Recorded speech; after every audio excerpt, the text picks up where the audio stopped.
Download करें जनमत Haryana app.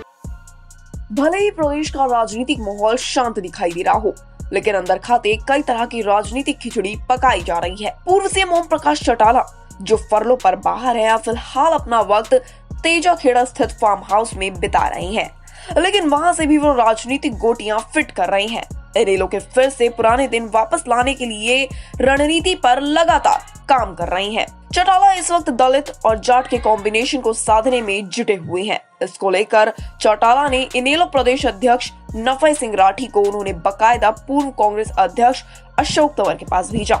Lockdown period में अशोक तंवर भी दिल्ली स्थित अपने फार्म हाउस में आराम फरमा रहे हैं।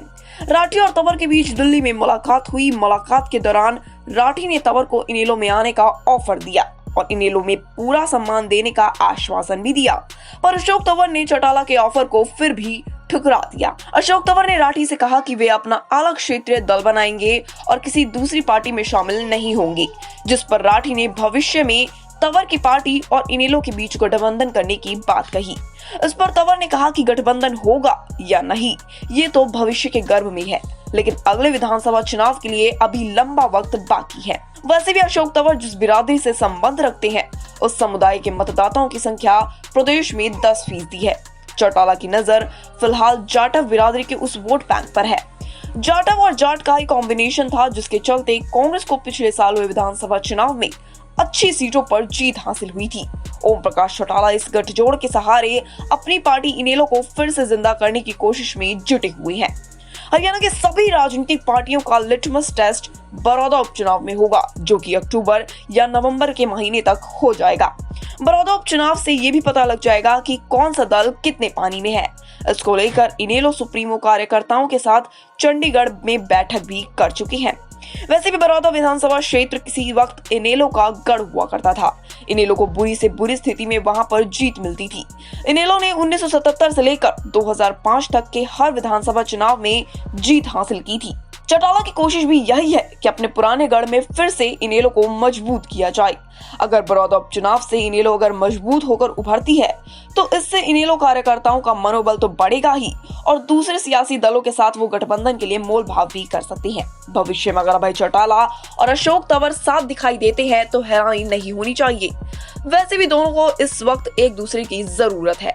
तंवर का जहां इस वक्त एक ही लक्ष्य है, पूर्व सीएम भूपेंद्र सिंह हुड्डा को राजनीतिक तौर पर खत्म करना, और हुड्डा की वजह से ही तंवर की हरियाणा कांग्रेस के अध्यक्ष पद से विदाई हुई थी। हुड्डा को खत्म करने के लिए तंवर किसी भी राजनीतिक दल से हाथ मिला सकते हैं। अभय चौटाला ने भी पिछले कुछ वक्त से अपनी छवि को निखारा है। उन्होंने किसान हितैषी और मजबूत विपक्ष नेता के तौर पर अपनी छवि को मजबूत किया है।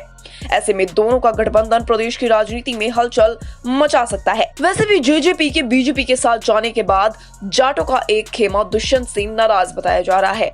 इनेलो ने उस खेमे पर ही फिलहाल नजर गड़ाई हुई है। इनेलो नेताओं का मानना है कि दुष्यंत के बीजेपी के साथ जाने के बाद इनेलो को उसके पुराने वोट बैंक का एक बड़ा हिस्सा दोबारा उसके साथ जुड़ सकता है। ऐसे में अगर अशोक तंवर का भी साथ मिल जाता है तो कांग्रेस की तरह इनेलो भी अगले विधानसभा चुनाव में बड़ा विकल्प बन सकती है। इनेलो सुप्रीमो चौटाला की उम्र भले ही 85 पार कर गई हो, लेकिन आज भी राजनीतिक उनके रग रग में बह रही है। लॉकडाउन पीरियड का इस्तेमाल वो इनेलो की स्थिति सुधारने के लिए करे जा रही है। अब देखना यह है कि इनेलो को मजबूत करने की चौटाला की ये रणनीति कितनी कामयाब होती है। ब्यूरो रिपोर्ट, जनमत हरियाणा।